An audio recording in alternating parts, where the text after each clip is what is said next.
ವೀಕ್ಷಕ ಬಂಧುಗಳಿಗೆ ನಮಸ್ಕಾರ. ನಾನು ಹರಿಹರಪುರ ಮಂಜುನಾಥ್. ಇದೊಂದು ವಿಶೇಷ ಸಂಚಿಕೆ.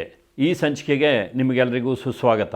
ನೋಡಿ, ಇತ್ತೀಚೆಗೆ ನಾವು ನಮ್ಮ ಮನಸಾರೆ ಕಾರ್ಯಕ್ರಮದಲ್ಲಿ ಸಂಗೀತ ಕ್ಷೇತ್ರದಲ್ಲಿ, ಚಲನಚಿತ್ರ ಸಂಗೀತ ಕ್ಷೇತ್ರದಲ್ಲಿ ಕೆಲಸ ಮಾಡಿದಂಥ ಗಿಟಾರ್ ಗೋಪಿ ಅವರನ್ನು ಸಂದರ್ಶನ ಮಾಡಿದ್ವು. ಆ ಸಂಚಿಕೆಗಳು ಪ್ರಸಾರವಾಗುವ ಸಂದರ್ಭದಲ್ಲೇ ಬೇರೊಂದು ಸೋದರ ವಾಹಿನಿಯಲ್ಲಿ ಮತ್ತೊಬ್ಬ ಸೆಲೆಬ್ರಿಟಿಯ ಸಂದರ್ಶನ ಪ್ರಸಾರ ಆಗ್ತಾಯಿತ್ತು. ಆ ಎರಡನ್ನೂ ತಾಳೆ ಹಾಕಿ ನಮ್ಮ ವಾಹಿನಿಯ ಒಂದು ಕಮೆಂಟ್ ಬಾಕ್ಸ್ನಲ್ಲಿ ಕೆಲವರು ಕಮೆಂಟನ್ನು ಹಾಕಿದ್ದಾರೆ. ಹಂಸಲೇಖ ಅವರಿಗೆ ಸಂಬಂಧಿಸಿದಂತೆ ಹಾಗೂ ಅವರಿಂದ ಶೋಷಣೆಗೊಳಗಾದರು ಅಂತ ಹೇಳುವಂಥ ಶಂಕರ್ ಶಾನ್ಭಾಗ್ ಅವರನ್ನು ಕುರಿತಂತೆ ಒಂದಿಷ್ಟು ಕಮೆಂಟ್ಗಳನ್ನು ಹಾಕಿದ್ದಾರೆ. ನೋಡಿ, ಎಲ್ಲ ಕಮೆಂಟ್ಗಳಿಗೂ ಉತ್ತರವನ್ನು ಕೊಡಬೇಕಾಗಿಲ್ಲ. ಅದನ್ನು ನಮ್ಮ ವೀಕ್ಷಕರು ಹೇಳ್ತಾ ಇರ್ತಾರೆ, ಕಮೆಂಟ್ ಹಾಕೋರು ಹಾಕ್ತಾ ಇರ್ತಾರೆ, ಸರ್ ನೀವು ನಿಮ್ಮ ಪಾಡಿಗೆ ನೀವು ಕೆಲಸ ಮಾಡ್ಕೊಂಡು ಹೋಗಿ ಅಂತ. ಆದರೆ ಕೆಲವು ಸಂಗತಿಗಳನ್ನು ನಿಮಗೆ ಆಗಾಗ ಸ್ಪಷ್ಟೀಕರಣ ಕೊಡ್ತಾ ಇರಬೇಕಾಗುತ್ತೆ ನಾವು. ಅದು ನಮ್ಮ ಬಾಧ್ಯತೆ ಕೂಡ. ಯಾಕೆಂದರೆ ಇವತ್ತು ನೀವು ಚಿತ್ರರಂಗದಲ್ಲಿ ನೋಡ್ತಾ ಇದ್ದೀರಿ, ಬೇಕಾದಷ್ಟು ವಿವಾದಾತ್ಮಕವಾದಂಥ ವಿಚಾರಗಳು ಪ್ರತಿನಿತ್ಯ ನಡೀತಾ ಇರುತ್ತೆ. ಆ ವಿವಾದಗಳನ್ನು ತಣ್ಣಗಾಗಿಸುವ ನಿಟ್ಟಿನಲ್ಲಿ ನಾವು ಏನಾದರೂ ಕೆಲಸ ಮಾಡಬೇಕೇ ಹೊರತು ಉರಿಯೋ ಬೆಂಕಿಗೆ ತುಪ್ಪ ಸುರಿಯುವಂಥ ಕೆಲಸವನ್ನು ಮಾಡಬಾರ್ದು. ಅದು ನಮ್ಮ ಒಂದು ಸಿದ್ಧಾಂತ. ಆ ಒಂದು ಸಿದ್ಧಾಂತಕ್ಕೆ ಬದ್ಧರಾಗಿಯೇ ನಾವು ಕೆಲಸವನ್ನು ಮಾಡ್ಕೊಂಡು ಹೋಗ್ತಾ ಇದ್ದೀವಿ. ಹಂಸಲೇಖ ಅವರು ಕನ್ನಡ ಚಿತ್ರರಂಗದ ಬೆಳವಣಿಗೆಯಲ್ಲಿ ತಮ್ಮದೇ ಆದಂಥ ಒಂದು ಕಾಣಿಕೆಯನ್ನು ನೀಡಿದಂಥ ಸಾಧಕರು. ಹಾಗಾಗಿ ನಮ್ಮ ಸಾಧಕರ ಸನ್ನಿಧಿ ಸರಣಿಯಲ್ಲಿ ಅವರನ್ನು ಕುರಿತಂತೆ ಸಂಚಿಕೆಗಳನ್ನು ಮಾಡಿದ್ದೀವಿ. ಅವರನ್ನು ಕುರಿತಂತೆ ಇರುವ ವಿವಾದಗಳ ಬಗ್ಗೆ ಕೂಡ ಪ್ರಸ್ತಾಪ ಮಾಡಿದ್ದೀವಿ ಅಷ್ಟೇ. ಅದನ್ನೇ ಹಿಡ್ಕೊಂಡು ಎಲಾಸ್ಟಿಕ್ ಥರ ಹಿಂಜಿ ನಿಮಗೆ ಏನೋ ಒಂದು ಥ್ರಿಲ್ ಆಗಿರುವಂಥ ವಿಚಾರವನ್ನು ಕೊಡಬೇಕು ಅಂತ ನಾವು ಸಂಚಿಕೆಗಳನ್ನು ಮಾಡಲ್ಲ. ಹಾಗಾಗಿ ಅದನ್ನು ಪ್ರಸ್ತಾಪ ಮಾಡಿ ಅಲ್ಲಿಗೆ ಬಿಟ್ಟಿದ್ದೀವಿ. ಇಲ್ಲಿ ಏನಾಗಿದೆ ಅಂದರೆ ನೋಡಿ, ಮೈಸೂರು ಮೋಹನ್ ವಾದ್ಯಗೋಷ್ಠಿಯ 3 ಜನ ಸೋದರರು. ಮೊದಲನೆಯವರು ಮೋಹನ್ನು, ಎರಡನೆಯವರು ಸುದರ್ಶನ್ನು, ಮೂರನೆಯವರು ಗೋಪಿ. ಮೋಹನ್ ಅವರನ್ನು ನಾವಿನ್ನೂ ಸಂದರ್ಶನ ಮಾಡಿಲ್ಲ. ಮೊದಲಿಗೆ ಸುದರ್ಶನ್ ಅವರನ್ನು ಸಂದರ್ಶನ ಮಾಡಿದ್ವು.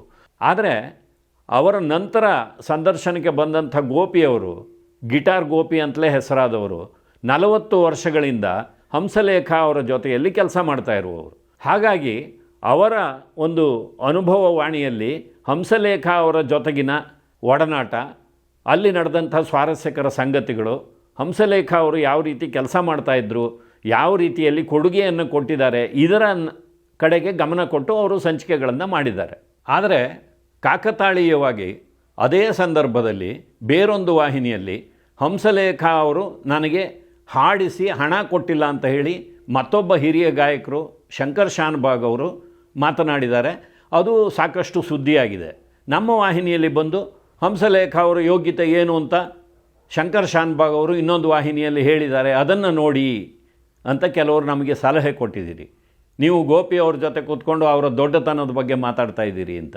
ನೋಡಿ, ನಾವು ಗೋಪಿ ಅವರನ್ನು ಸಂದರ್ಶನ ಮಾಡಿದಾಗ ಈ ಯಾವುದೇ ಸಂಚಿಕೆಗಳ ಬಗ್ಗೆ ನಮಗೆ ಗೊತ್ತಿರಲಿಲ್ಲ. ಶಂಕರ್ ಶಾನ್ಭಾಗ್ ಅವರ ಪ್ರಕರಣದ ಬಗ್ಗೆ ನಮಗೆ ಅರಿವೇ ಇರಲಿಲ್ಲ. ಅದು ಎಲ್ಲಿಯೂ ಪ್ರಸಾರ ಆಗಿರಲಿಲ್ಲ. ನಾವು ಸಂಚಿಕೆಗಳನ್ನು ಚಿತ್ರೀಕರಣ ಮಾಡಿ ನಾವು ಅಪ್ಲೋಡ್ ಮಾಡಿರ್ತೀವಿ. ಅದು ಏಕಕಾಲದಲ್ಲಿ ಆ ಸಂಚಿಕೆ ಈ ಸಂಚಿಕೆ ಒಟ್ಟಿಗೆ ಬಂದಿರುತ್ತೆ. ಒಂದು ಕಡೆಯಲ್ಲಿ ಹಂಸಲೇಖ ಅವರ ಬಗ್ಗೆ ನಾವು ಹೊಗಳ್ತಾ ಇರ್ತೀವಿ, ಇನ್ನೊಂದು ಕಡೆಯಲ್ಲಿ ಹಂಸಲೇಖ ಅವರ ಬಗ್ಗೆ ನಕಾರಾತ್ಮಕವಾದಂಥ ವಿಚಾರ ಪ್ರಸಾರ ಆಗ್ತಿದೆ ಅಂದಾಗ ಜನಕ್ಕೆ ನಕಾರಾತ್ಮಕವಾದ ವಿಚಾರವೇ ಹೆಚ್ಚು ಇಷ್ಟ ಆಗೋದ್ರಿಂದಾಗಿ ನೀವು ಮಾಡ್ತಾ ಇರೋದು ಸರಿ ಇಲ್ಲ, ನೋಡಿ ಅಲ್ಲಿ ನೋಡಿ ಅಂತ ನಮಗೆ ಹೇಳ್ತೀರಿ. ಆದರೆ ನಾವು ಅದನ್ನು ಮೊದಲೇ ಹೇಗೆ ನೋಡೋಕ್ಕಾಗುತ್ತೆ? ಇನ್ನು ಮುಖ್ಯವಾಗಿ ಹಂಸಲೇಖ ಅವರನ್ನು ಕುರಿತಂತೆ 2 ವಿವಾದಗಳು. ಒಂದು ಪೇಜಾವರ ಶ್ರೀಗಳ ವಿಚಾರದಲ್ಲಿ ನಡೆದಂಥ ವಿವಾದ, ಮತ್ತೊಂದು ಜೈನ ತೀರ್ಥಂಕರರ ಬಗ್ಗೆ ಇತ್ತೀಚೆಗೆ ಅವರು ಮಾತಾಡಿದಂಥ ಒಂದು ವಿವಾದ. ಜೈನ ತೀರ್ಥಂಕರರ ಬಗ್ಗೆ ಅವರು ಆಡಿದಂಥ ಮಾತುಗಳು ನಾವು ಗೋಪಿಯವರ ಸಂಚಿಕೆಗಳನ್ನು ಮಾಡುವಾಗ ಇನ್ನೂ ಆ ಘಟನೆ ನಡೆದಿರಲಿಲ್ಲ. ಹಾಗಾಗಿ ನಾವು ಅದರ ಬಗ್ಗೆ ಪ್ರಸ್ತಾಪ ಮಾಡೋದಕ್ಕೆ ಸಾಧ್ಯವೇ ಇಲ್ಲ. ಇನ್ನೂ ಒಂದು ವಿಚಾರ ಹೇಳಬೇಕು ಅಂದರೆ, ಹಂಸಲೇಖ ಅವರಿಗೆ ಸಂಬಂಧಿಸಿದಂಥ ಯಾವುದೇ ಒಂದು ವಿವಾದಗಳಾಗಲಿ ವಿಚಾರಗಳಾಗಲಿ ಅದನ್ನು ಕುರಿತಂತೆ ನಾವು ಸ್ಪಷ್ಟೀಕರಣವನ್ನು ಗೋಪಿಯವರ ಹತ್ರ ಹ್ಯಾಕೆ ಕೇಳೋಕ್ಕಾಗುತ್ತೆ? ಅವರು ಹಂಸಲೇಖ ಅವರ ಜೊತೆ ಕೆಲಸ ಮಾಡಿದ್ದಾರೆ, ಅವರ ಕೆಲಸದ ರೀತಿಯನ್ನು ಹೇಳ್ತಾರೆ, ಅವರಲ್ಲಿ ಎಂಥ ಅದ್ಭುತ ಪ್ರತಿಭೆ ಇತ್ತು ಅದಕ್ಕೆ ತಾವು ಕಂಡಂಥ ಸಾಕ್ಷಿಗಳನ್ನು ನಮ್ಮ ಮುಂದೆ ಇಡ್ತಾರೆ. ಅಂದರೆ ಇಲ್ಲಿ ಗೋಪಿಯವರು ಹಂಸಲೇಖ ಅವರ ಒಡನಾಟದಲ್ಲಿದ್ದಾರೆ, ಅವರ ಜೊತೆಯಲ್ಲಿ ಕೆಲಸ ಮಾಡಿದ್ದಾರೆ. ಶಂಕರ್ ಶಾನ್ಭಾಗ್ ಅವರು ಮಾಡಿದ್ದಾರೆ. ಗೋಪಿಯವರು ನಮ್ಮ ವಾಹಿನಿಗೆ ಬಂದಿದ್ದರಿಂದಾಗಿ ಅವರ ಅನುಭವಗಳನ್ನು ಅವರು ಹೇಳ್ಕೊಂಡಿದ್ದಾರೆ. ಶಂಕರ್ ಶಾನ್ಭಾಗ್ ಅವರು ಬೇರೊಂದು ವಾಹಿನಿಯಲ್ಲಿ ಕೂತಿದ್ದಾರೆ. ಅವರು ಸಂದರ್ಶಕರು ಕೇಳಿದಂಥ ಪ್ರಶ್ನೆಗಳಿಗೆ ತಮ್ಮ ಅನುಭವಗಳನ್ನು ಅಲ್ಲಿ ಹೇಳಿದ್ದಾರೆ. ಹಂಸಲೇಖ ಅವರು ಏನು ಎಲ್ಲೂ ಬೇರೆ ದೇಶದಲ್ಲಿಲ್ಲ, ಇದೇ ಬೆಂಗಳೂರಿನಲ್ಲೇ ಇದ್ದಾರೆ. ಸಾರ್ವಜನಿಕ ಜೀವನದಲ್ಲಿದ್ದಾರೆ. ನೀವು ತೀರ್ಮಾನ ಮಾಡಿ. ನೋಡಿ, ಪೇಜಾವರ ಶ್ರೀಗಳಿಗೆ ಸಂಬಂಧಿಸಿದಂತೆ ಒಂದು ವಿವಾದ ಆಯ್ತಲ್ಲ, ಆಗ ಹಂಸಲೇಖ ಅವರು ಹೇಳಿದ್ದು, ನೀವು ಹರಿಜನ ಕೇರಿಗೆ ಹೋಗೋದಾಗಲಿ ಅವರನ್ನು ಭೇಟಿ ಮಾಡೋದಾಗಲಿ ಮಾಡಿದ್ರೆ ಪ್ರಯೋಜನ ಇಲ್ಲ, ಅವರನ್ನು ನೀವಿರೋ ಹತ್ತಿರಕ್ಕೆ ಕರೆಸ್ಕೋಬೇಕು, ಅವರಿಗೂ ದೇವಸ್ಥಾನಗಳಿಗೆ ಮುಕ್ತವಾಗಿ ಪ್ರವೇಶ ಸಿಕ್ಕಬೇಕು, ನಿಮ್ಮ ಮನೆಗಳಿಗೆ ನಿಮ್ಮ ಮಂದಿರಗಳಿಗೆ ಅವರು ಬರಬೇಕು. ಇದನ್ನು ಹೇಳೋದಕ್ಕೆ ಹೊರಟಿದ್ದು. ಅದು ಎಂಥವರಿಗಾದರೂ ಅರ್ಥ ಆಗುತ್ತೆ. ಆ ಹೇಳುವ ಭರದಲ್ಲಿ ಕೆಲವು ಪದಗಳನ್ನು ಉಪಯೋಗಿಸಿದ್ರು, ಅದು ಸ್ವಲ್ಪ ಹಾರ್ಷ್ ಆಗಿತ್ತು. ಹಾಗಾಗಿ ಅದು ಒಂದು ತಪ್ಪು ಅಭಿಪ್ರಾಯ ಉಂಟು ಮಾಡಿ ಒಂದು ವಿವಾದಕ್ಕೆ ಕಾರಣ ಆಯಿತು. ಅಂದರೆ ನಾನಿಲ್ಲಿ ಹಂಸಲೇಖ ಅವ್ರನ್ನ ಜಸ್ಟಿಫೈ ಮಾಡ್ತಾ ಇಲ್ಲ. ಅವರೂ ಸಹ ಮಾತನಾಡುವಾಗ ಸಿದ್ಧತೆ ಮಾಡಿಕೊಂಡು ಈ ವಿಚಾರವನ್ನೇ ಹೇಳಿದ್ದಿದ್ರೆ ಹೆಚ್ಚು ಅರ್ಥಪೂರ್ಣವಾಗಿರ್ತಾ ಇತ್ತು. ನೋಡಿ, ಇವತ್ತು ಎಷ್ಟೋ ಜನ ಸ್ವಾಮಿಗಳು ಹರಿಜನ ಕೇರಿಗೆ ಹೋಗ್ತಾರೆ, ಅವರ ಗುಡಿಸಲುಗಳಲ್ಲಿ ಕೂತು ಬರ್ತಾರೆ. ಆದರೆ ಹಂಸಲೇಖ ಅವರು ಕೇಳಿದ ರೀತಿಯಲ್ಲಿಯೇ ನಮಗೂ ಕೇಳಬೇಕು ಅನಿಸುತ್ತೆ. ನೀವು ಅವ್ರ ಮನೆಗೆ ಹೋಗೋ ಬದಲು ಅವರೆಲ್ಲರನ್ನೂ ದೇವಸ್ಥಾನಕ್ಕೆ ಕರಿಬೋದಲ್ಲ. ಇದು ನಿಜವಾದ ಸಮಾನತೆ ಅಲ್ವಾ? ಯಾಕೆಂದರೆ ಸಾರ್ವಜನಿಕರು ಸೇರುವ ಸ್ಥಳದಲ್ಲಿ ಜಾತಿ ಭೇದ ಆಗಬಾರ್ದು, ಅದು ನಮ್ಮ ಉದ್ದೇಶ. ಇನ್ನು ಜೈನ ತೀರ್ಥಂಕರರ ಬಗ್ಗೆ ಇತ್ತೀಚೆಗೆ ನಡೆದಂಥ ವಿವಾದ ಇದೆಯಲ್ಲ, ಅಲ್ಲಿ ಕೂಡ ಅಷ್ಟೇ. ತೀರ್ಥಂಕರರು ಪುನರ್ಜನ್ಮ ಈ ವಿಚಾರಗಳ ಬಗ್ಗೆ ಹೇಳೋದಕ್ಕಿಂತ ಆ ಒಂದು ಧರ್ಮದಲ್ಲಿ ಏನೆಲ್ಲ ಉನ್ನತವಾದ ವಿಚಾರಗಳಿದೆ ಅದರ ಕಡೆ ಗಮನ ಕೊಡಿ ಅಂತ ಹಂಸಲೇಖ ಅವರು ಹೇಳಬೇಕಾಗಿತ್ತು. ಅದನ್ನು ಹೇಳುವ ಬರದಲ್ಲಿ ಆ ಪುನರ್ಜನ್ಮದ ಬಗ್ಗೆ ಸ್ವಲ್ಪ ಕೀಳಾಗಿ ಮಾತಾಡಿದ್ದಾರೆ. ಅದು ತೀರ್ಥಂಕರರ ಬಗ್ಗೆಯೇ ಕೀಳಾಗಿ ಮಾತಾಡಿದ್ದು ಅನ್ನುವ ರೀತಿಯಲ್ಲಿ ವಿವಾದ ಆಗಿದೆ. ಇಷ್ಟಕ್ಕೂ ನೋಡಿ, ಈ ಎರಡೂ ವಿವಾದಗಳ ಸಂದರ್ಭದಲ್ಲಿ ಹಂಸಲೇಖ ಅವರು ಸಾರ್ವಜನಿಕವಾಗಿ ಕ್ಷಮೆ ಕೇಳಿದ್ದಾರೆ. ನಮ್ಮ ಸಂಸ್ಕೃತಿಯಲ್ಲಿ ಮನುಷ್ಯ ಅಂದಮೇಲೆ ತಪ್ಪು ಮಾಡಿಯೇ ಮಾಡ್ತಾನೆ. ಆದರೆ ಮಾಡಿದ ತಪ್ಪಿಗೆ ಆತನಿಗೆ ಶಿಕ್ಷೆ ಆಗಬೇಕು. ಒಂದು ಮಾಡಿದ ತಪ್ಪನ್ನು ಆತ ಒಪ್ಕೋಬೇಕು, ಕ್ಷಮೆ ಕೇಳಬೇಕು, ಪಶ್ಚಾತ್ತಾಪ ಪಡಬೇಕು, ಅಲ್ಲಿಗೆ ಎಲ್ಲವೂ ಮುಗೀತು ಅನ್ನೋದು ನಮ್ಮ ಒಂದು ಸಂಸ್ಕೃತಿಯ ಸಾರ. ಆದರೆ ಇಲ್ಲಿ ಏನಾಗಿದೆ ಅಂದರೆ, ಒಬ್ಬ ದೊಡ್ಡ ವ್ಯಕ್ತಿ ಅಂತ ಆದಾಗ ಆತ ಯಾವತ್ತೋ ಮಾಡಿದಂಥ ಇಂಥ ವಿವಾದಗಳನ್ನೇ ಇಟ್ಕೊಂಡು ಮುಂದೆ ಅವರು ಕೊನೆಯಾಗುವವರೆಗೆ ಅದನ್ನೇ ಎಳೀತಾ ಇರೋದು. ಈ ಒಂದು ರೀತಿ ಬೇಡ ಅನ್ನೋದು ನಮ್ಮ ಭಾವನೆ. ಈಗ ಈ ದೊಡ್ಡ ದೊಡ್ಡ ಸ್ಥಾನದಲ್ಲಿರುವವರು, ರಾಜಕಾರಣಿಗಳಿರಬಹುದು, ಕಲಾವಿದರು ಇರಬಹುದು, ಅಥವಾ ಸಾಹಿತಿಗಳಿರಬಹುದು, ಇವರೆಲ್ಲ ವಿವಾದಗಳಲ್ಲಿ ಯಾಕೆ ಸಿಕ್ಕಿ ಹಾಕಿಕೊಳ್ತಾರೆ? ಒಂದು ಸ್ವಲ್ಪ ವಿಶ್ಲೇಷಣೆ ಮಾಡೋದಕ್ಕೆ ಹೋದರೆ ಎಲ್ಲೋ ಒಂದು ಕಡೆ ಅನಿಸುತ್ತೆ. ನೋಡಿ, ಒಂದು ಕಾಲದಲ್ಲಿ ಖ್ಯಾತನಾಮರಾಗಿದ್ದು ಮುಂದೆ ಬೆಲೆ ಕಳ್ಕೊಂಡವರು ಎಲ್ಲೋ ಒಂದು ಕಡೆ ಆ ಹಳೆಯ ಒಂದು ನೆನಪಿನಲ್ಲೇ ಉಳಿದು ಹೋಗ್ತಾರೆ. ಅಯ್ಯೋ, ನಮಗೆ ಅಂಥ ಗೌರವ ಸಿಗ್ತಾಯಿತ್ತು, ಇವಾಗ ಇಲ್ವಲ್ಲ ಅಂತ ಹೇಳಿ ಈಗಲೂ ಅಂಥ ಗೌರವ ಸಿಗಲಿ ಅನ್ನುವ ಕಾರಣಕ್ಕಾಗಿ ಏನೋ ಒಂದು ವ್ಯತ್ಯಾಸವಾಗಿ ಮಾತಾಡೋದು, ಅದರಿಂದ ಸುದ್ದಿಗೆ ಬರೋದು, ಈ ರೀತಿಯ ಒಂದು ಮನೋಭಾವವನ್ನು ನಾವು ನೋಡ್ತಾ ಇದ್ದೀವಿ. ಅದೇ ರೀತಿಯಲ್ಲಿ ಕೆಲವರು ಏನೂ ಸಾಧನೆ ಮಾಡಿರೋದಿಲ್ಲ, ಆದರೆ ಅವರಿಗೂ ಒಂದು ರೀತಿಯಲ್ಲಿ ನಾನು ಸದಾ ಸುದ್ದಿಯಲ್ಲಿರಬೇಕು, ಖ್ಯಾತಿಯನ್ನು ಗಳಿಸಬೇಕು, ಹೇಗೆ ಮಾಡೋದು? ಅದಕ್ಕಾಗಿ ಯಾವುದೋ ಒಂದು ವಿವಾದಾತ್ಮಕವಾದ ಹೇಳಿಕೆಯನ್ನು ಕೊಡೋದು. ಇದಕ್ಕೆ ಉದಾಹರಣೆಯಾಗಿ ನಾವು ಅಹಿಂಸಾ ಚೇತನ್ ಅವರನ್ನು ಇಲ್ಲಿ ಉದಾಹರಣೆಗೆ ಹೇಳಬಹುದು. ಜೊತೆಗೆ KS ಭಗವಾನ್ ಅವರು ಹಿಂದೂ ಧರ್ಮದ ಬಗ್ಗೆ, ಹಿಂದೂ ದೇವತೆಗಳ ಬಗ್ಗೆ ಆಗಾಗ ಅವಹೇಳನಕಾರಿಯಾಗಿ ಮಾತಾಡೋದು. ಹಾಗೆ ಮಾತಾಡುವ ಮೂಲಕ ಸುದ್ದಿಯಾಗೋದು, ಮಾಧ್ಯಮಗಳಲ್ಲಿ ಅವರ ಬಗ್ಗೆ ಒಂದಿಷ್ಟು ವಿಚಾರಗಳು ಬರಬೇಕು, ಅವ್ರನ್ನ ಸಂದರ್ಶನ ಮಾಡಬೇಕು, ಒಟ್ಟಿನಲ್ಲಿ ಲೈಮ್ ಲೈಟ್ನಲ್ಲಿ ಇರಬೇಕು. ಈ ರೀತಿಯ ಮನೋಭಾವವನ್ನು ನೋಡ್ತೀವಿ. ಇದು ಎಲ್ಲೋ ಒಂದು ಕಡೆ ಮನಃಶಾಸ್ತ್ರಜ್ಞರು ಅಭ್ಯಾಸ ಮಾಡಬೇಕಾದಂಥ ಒಂದು ಸಂಗತಿಗಳು ಅಂತ ನನಗನ್ಸುತ್ತೆ. ಯಾಕೆಂದರೆ ಅನೇಕರು ಹಿಂದೆ ಕೆಲವು ಪ್ರಕರಣಗಳು ನಡೆದಿದೆ, ಅದು ಪತ್ರಿಕೆಗಳಲ್ಲಿ ಸುದ್ದಿ ಕೂಡ ಆಗಿದೆ. ಕೆಲವು ಉದಾಹರಣೆಗಳನ್ನು ಇಲ್ಲಿ ಹೇಳ್ತೀನಿ. ಇವತ್ತಿನ ಹಾಗೆ ಸಾಮಾಜಿಕ ಜಾಲತಾಣಗಳು, ಮಾಧ್ಯಮಗಳೆಲ್ಲ ಇಷ್ಟೊಂದು ತೀವ್ರವಾಗಿ ಇದ್ದಂಥ ಕಾಲ ಅಲ್ಲ ಅದು. ಆ ಕಾಲದಲ್ಲಿ ಸುಧೀರ್ ನಾಯಕ್ ಅಂತ ಒಬ್ಬ ಕ್ರಿಕೆಟಿಗ, ಅವರು ಒಂದು ವಿದೇಶ ಪ್ರವಾಸದಲ್ಲಿ ಯಾವುದೋ ಒಂದು ಸ್ಟೋರ್ನಲ್ಲಿ ಸಾಕ್ಸ್ಗಳನ್ನು ಕದೀತಾರೆ. ಅದು ಪತ್ರಿಕೆಗಳಲ್ಲಿ ಸುದ್ದಿ ಆಗುತ್ತೆ. ಆಮೇಲೆ ಸ್ವದೇಶಕ್ಕೆ ಮರಳಿದ ಮೇಲೆ ಪತ್ರಕರ್ತರು ಕೇಳ್ತಾರೆ, ಯಾಕೆ ಈ ಕೆಲಸ ಮಾಡಿದ್ರಿ ಅಂತ. ಅದಕ್ಕೆ ಸುಧೀರ್ ನಾಯಕ್ ಅವರು ಹೇಳ್ತಾರೆ, ನೋಡಿ, ಇದನ್ನು ನಾನು ಕದಿಬೇಕು ಅಂತ ಕದ್ದಿದ್ದಲ್ಲ, ನನ್ನನ್ನು ಜನ ನೆನೆಸ್ಕೋತಾ ಇರಬೇಕು. ಇಂಥದ್ದೊಂದು ಘಟನೆ ನಡೆದರೆ ಸದಾಕಾಲ ನನ್ನನ್ನು ನೆನೆಸ್ಕೋತಾರೆ, ಹಾಗೆ ಸುದ್ದಿಯಲ್ಲಿರಬೇಕು ಅಂತ ನಾನು ಮಾಡಿದ್ದು ಅಂತ. ಅಂದರೆ ಇದು ಒಂದು ರೀತಿಯ ಮನೋರೋಗ. ನೋಡಿ, ಇವತ್ತು ಎಷ್ಟೋ ಜನ ಕ್ರಿಕೆಟರ್ಗಳು ಆಗಿ ಹೋಗಿದ್ದಾರೆ. ಆದರೆ ಸುಧೀರ್ ನಾಯಕ್ ಅನ್ನೋ ಹೆಸರನ್ನು ನಾನು ಯಾಕೆ ನೆನಪಿಟ್ಕೊಂಡಿದ್ದೀನಿ ಅಂದರೆ, ಈ ಪ್ರಕರಣವನ್ನು ಅವತ್ತು ಪತ್ರಿಕೆಯಲ್ಲಿ ನಾನು ಓದಿದ್ದೆ. ಇದೇ ರೀತಿಯಲ್ಲಿ ರೇಖಾ ಅವರು, ಹಿಂದಿ ಬೆಳ್ಳಿತೆರೆಯ ಒಬ್ಬ ಚಿರ ಯೌವನಿಗ ನಟಿ, ಅವರು ಒಂದು ಸಾರಿ ವಿದೇಶ ಪ್ರವಾಸದಲ್ಲಿದ್ದಾಗ ಒಂದು ನೆಕ್ಲೆಸನ್ನು ಕದ್ದಂಥ ಸುದ್ದಿ ಪತ್ರಿಕೆಗಳಲ್ಲಿ ಬಂದಿತ್ತು. ಮುಂದೆ ಆ ಸುದ್ದಿ ಏನಾಯಿತು ಅಂತ ಗೊತ್ತಿಲ್ಲ. ಯಾಕೆಂದರೆ ಇದು ಕೂಡ ಅಷ್ಟೇ, ಎಲ್ಲೋ ಒಂದು ಕಡೆ ಸುದ್ದಿ ಆಗಬೇಕು ಅಂತ ಮಾಡಿದ್ದೇ ಹೊರತು ಅವರೇನು ಒಂದು ನೆಕ್ಲೆಸ್ ಕೊಳ್ಳೋದಕ್ಕೆ ಹಣ ಇಲ್ಲದೆ ಅದನ್ನು ಕದ್ದರು ಅಂತ ಅಲ್ಲ. ಕೆಲವರಿಗೆ ಅದೊಂದು ಕಾಯಿಲೆ ಇರುತ್ತೆ. ಎಲ್ಲಾದರೂ ಹೋದರೆ ಎಲ್ಲರನ್ನೂ ಯಾಮಾರಿಸಿ ನಾನು ಯಾವುದೋ ಒಂದು ವಸ್ತುವನ್ನು ಎತ್ಕೊಂಡು ಬರಬೇಕು, ಅದರ ಬೆಲೆ ಎಷ್ಟಾದರೂ ಆಗಲಿ, ನೋಡಿ ಹೆಂಗೆ ಯಾಮಾರಿಸಿದೆ ಅವ್ರನ್ನ, ಹೆಂಗೆ ನಾನು ಎತ್ಕೊಂಡು ಬಂದೆ ಅಂತ ಹೇಳೋದು. ಇದನ್ನೆಲ್ಲ ನಾವು ನೋಡಿದ್ದೀವಿ, ಕೇಳಿದ್ದೀವಿ, ಓದಿದ್ದೀವಿ.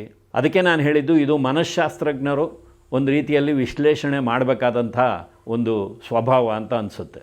ನೋಡಿ, ನಮ್ಮ ವಾಹಿನಿಯ ಉದಾಹರಣೆಯನ್ನೇ ತಗೊಂಡ್ರೆ ನಾವು ಆದಷ್ಟು ಸಕಾರಾತ್ಮಕವಾದಂಥ ಸಂಚಿಕೆಗಳನ್ನೇ ಮಾಡ್ತೀವಿ. ಹಾಗಾಗಿಯೇ ನಾವು ಬೇರೆ ನಮ್ಮ ಜೊತೆಯಲ್ಲೇ ಆರಂಭವಾದಂಥ ಎಷ್ಟೋ ವಾಹಿನಿಗಳಿಗಿಂತ ಹಿಂದೆಯೇ ಇದ್ದೀವಿ. ಆದರೆ ನಮಗೆ ಆ ಬಗ್ಗೆ ಯಾವುದೇ ಚಿಂತೆ ಇಲ್ಲ. ಯಾಕೆಂದರೆ ನಕಾರಾತ್ಮಕವಾದದ್ದನ್ನು ಕೊಟ್ಟು ಬೆಳಿಬೇಕು ಅನ್ನೋದು ಬೇಡ. ಆ ದೃಷ್ಟಿಯಿಂದಾಗಿ ನಾವು ಸಕಾರಾತ್ಮಕವಾಗಿ ನಡ್ಕೊಂಡು ಹೋಗ್ತಾ ಇದ್ದೀವಿ. ಇವತ್ತು ವೀಕ್ಷಕರಲ್ಲಿ ಅಂದರೆ ಜನಗಳಲ್ಲಿ, ಸಾಮಾನ್ಯ ಜನರಲ್ಲಿ ಏನಾಗಿದೆ ಅಂದರೆ, ಒಳ್ಳೆಯ ವಿಚಾರಗಳು ಬಿಟ್ಟರೆ ಅದು ಸದಾಕಾಲ ಕೇಳ್ತಾನೆ ಇರ್ತೀವಿ. ಏನಾದರೂ ಕುತೂಹಲಕಾರಿಯಾದಿದ್ದರೆ ಹೇಳಿ ಅಂತ. ನೀವು ರಸ್ತೆಯಲ್ಲಿ ಜಗಳ ಆಡುವಾಗ ನಿಂತು ನೋಡುವವರ ಮನೋಭಾವವನ್ನು ಅರ್ಥ ಮಾಡ್ಕೊಳ್ಳಿ. ಅಲ್ಲಿ ಏನೂ ಜರುಗದೇ ಇದ್ದರೆ ಅವರಿಗೆ ಇಷ್ಟೇನಾ ಗುರು, ಇಷ್ಟಕ್ಕೆ ನಿಂತ್ಕೊಂಡು ನೋಡಬೇಕಾಗಿತ್ತ ನಾವು ಅಂತ. ಆದರೆ ಅಲ್ಲಿ ಏನೋ ಒಂದಿಷ್ಟು ಹೊಡೆದಾಟ ಬಡದಾಟ ಗಲಾಟೆ ಆಗಿ ರಕ್ತ ಗಿಕ್ತ ಸುರಿದ್ರೆ ಏನು ಗುರು ಎಂಥ ಘಟನೆ ನಡೀತು ಗೊತ್ತಾ ಅಂತ ಬೇಕಾದರೆ ವಿವರಿಸ್ತಾರೆ. ನೋಡಿ, ಕಿರುತೆರೆಯಲ್ಲಿ ಈ ಭವಿಷ್ಯವನ್ನು ಪ್ರತಿದಿನ ಪ್ರಸಾರ ಮಾಡುವಂಥ ಒಂದು ಪ್ರವೃತ್ತಿ ಆರಂಭವಾದ ಮೇಲೆ ಅನೇಕ ಗುರೂಜಿಗಳು ಹುಟ್ಕೊಂಡಿದ್ದಾರೆ. ಬ್ರಹ್ಮಾಂಡ ಗುರೂಜಿ ಅನ್ನೋರು ಕೂಡ ಅವರಲ್ಲಿ ಒಬ್ಬರು. ಅವರು ಪ್ರತಿದಿನ ಒಂದಲ್ಲ ಒಂದು ವಿವಾದಾತ್ಮಕವಾದ ಹೇಳಿಕೆಯನ್ನು ಕೊಡ್ತಾಯಿದ್ರು. ಒಂದು ಸಾರಿ ಹಜಾಮ ಎನ್ನುವ ಪದವನ್ನು ಬಳಸಿದ್ದರಿಂದಾಗಿ ಸವಿತಾ ಸಮಾಜದವರು ಕೋಪಗೊಂಡು ಅವರ ಮೇಲೆ ಒಂದು ಪ್ರತಿಭಟನೆ ಮಾಡಿದಾಗ ಮರು ಸಂಚಿಕೆಯಲ್ಲಿ ಅದಕ್ಕೆ ಕ್ಷಮೆಯನ್ನು ಕೇಳ್ತಾರೆ.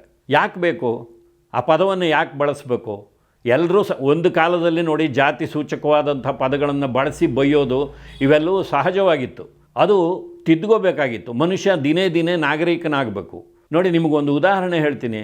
ತಾಯಿಗೆ ತಕ್ಕ ಮಗ ಚಿತ್ರದಲ್ಲಿ ಬಾಲಕೃಷ್ಣ ಅವರ ಪಾತ್ರ ರಾಜ್ಕುಮಾರ್ ಅವರಿಗೆ ಒಂದು ಸಂದರ್ಭದಲ್ಲಿ ಹೋಗೋ ಕೊರ್ಮ ಅಂತ ಹೇಳುವಂಥ ಒಂದು ಡೈಲಾಗ್ ಇತ್ತು. ಆ ಚಿತ್ರ ಬಿಡುಗಡೆಯಾದಾಗ ಕೊರಮ ಸಮುದಾಯದವರು ಗಲಾಟೆ ಮಾಡಿದ್ರು. ಯಾಕೆ ಆ ಪದವನ್ನು ಆ ರೀತಿಯಲ್ಲಿ ಬಳಸಿದ್ದೀರಾ ಅಂತ. ಅವರು ಹೇಳಿದ್ರಲ್ಲಿ ತಪ್ಪಿಲ್ಲ, ಯಾಕೆಂದರೆ ಅವರಿಗೆ ನೋವಾಗುತ್ತೆ ಅದು ಆ ರೀತಿಯಾಗಿ ಬಳಸಿದ್ರೆ. ಅದಕ್ಕೆ ಅವ್ರು ಹೇಳಿದರು. ಆಮೇಲೆ ಆ ಚಿತ್ರದಿಂದ ಆ ಪದವನ್ನು ತೆಗೆದು ಹಾಕಿದ್ರು. ಹಾಗೆ ಬ್ರಹ್ಮಾಂಡ ಗುರೂಜಿ ಅವರು ಆ ಪದವನ್ನು ಬಳಸೋ ಬದಲು ಮರುದಿನ ಸವಿತಾ ಸಮಾಜದವರಿಗೆ ಬೇಸರವಾಗಿದ್ದರೆ ಕ್ಷಮೆ ಇರಲಿ ಅಂತ ಹೇಳೋ ಬದಲು ಮೊದಲೇ ಸವಿತಾ ಸಮಾಜದವರು ಅಂತ ಹೇಳ್ಬೋದಾಗಿತ್ತಲ್ಲ. ಯಾಕೆ ಆ ಪದವನ್ನು ಬಳಸಬೇಕಾಗಿತ್ತು?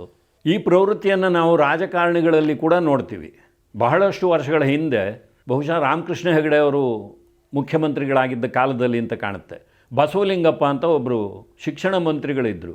ಅವರು ಒಂದು ಸಾರಿ ಇಡೀ ಕನ್ನಡ ಸಾಹಿತ್ಯವನ್ನೇ ಏನೂ ಇಲ್ಲ ಕನ್ನಡ ಸಾಹಿತ್ಯದಲ್ಲಿ, ಇಡೀ ಬರೀ ಕನ್ನಡ ಸಾಹಿತ್ಯ ಬೂಸ ಅಂತ ಹೇಳಿಬಿಟ್ರು.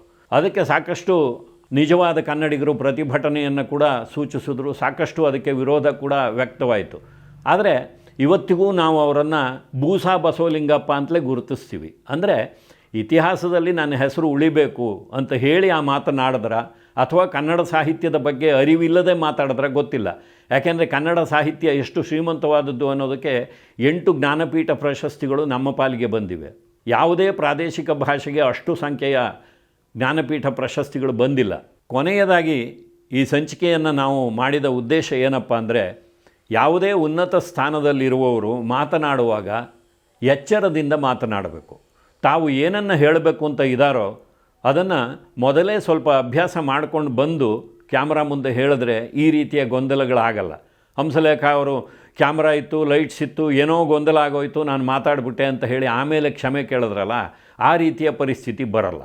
ಅದೇ ರೀತಿಯಾಗಿ ಈ ಉನ್ನತ ಸ್ಥಾನದಲ್ಲಿರುವವರನ್ನು ಸಂದರ್ಶನ ಮಾಡುವಾಗ ಮಾಧ್ಯಮದವರು ಕೂಡ ಅವರ ಬೆನ್ನು ಬಿದ್ದು ಮೇಲಿಂದ ಮೇಲೆ ಪ್ರಶ್ನೆಗಳನ್ನು ಕೇಳಿ ಯಾವುದೋ ಒಂದು ಹಂತದಲ್ಲಿ ಅವರು ಸಹನೆಯನ್ನು ಕಳ್ಕೊಂಡು ಯಾವುದೋ ಒಂದು ಮಾತನ್ನು ಆಡಿಬಿಡೋದು, ಆಮೇಲೆ ಅದೇ ಒಂದು ದೊಡ್ಡ ಸುದ್ದಿ ಆಗೋದು, ವಿವಾದ ಆಗೋದು, ಈ ರೀತಿಯ ಪ್ರವೃತ್ತಿಯನ್ನು ಕೂಡ ಕಾಣ್ತಾ ಇದ್ದೀವಿ. ಅಂದರೆ ಪ್ರಶ್ನೆ ಕೇಳುವವರು ಕೂಡ ಒಂದು ಸಂಯಮದಿಂದ ಪ್ರಶ್ನೆಗಳನ್ನು ಕೇಳಬೇಕು, ಸಕಾರಾತ್ಮಕವಾಗಿ ಕೇಳಬೇಕು.